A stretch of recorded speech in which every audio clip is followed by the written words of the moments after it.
Как София Airport Center интегрира бизнес инфраструктура, логистични бази и парк в една платформа за активен живот? Зелените площи на София Airport Center балансират бизнес и логистичната среда.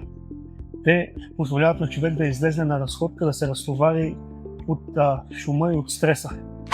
Инженер Соколов, кажете ми 5 неща, които един работещ в София Airport Center може да прави тук и му харесва. В София Airport Center един работещ може да се разхожда в парковата среда след езерото, може да ползва Open Air Gym, имаме многообразие от заведения за хранене, също така споделеното пространство за работа е свободно във всички за ползване и не на последно място комуникативната локация. Какво най-много ви харесва тук? Най-много ми харесва разходки в парковата среда, която ме изкарва от стреса и от шума.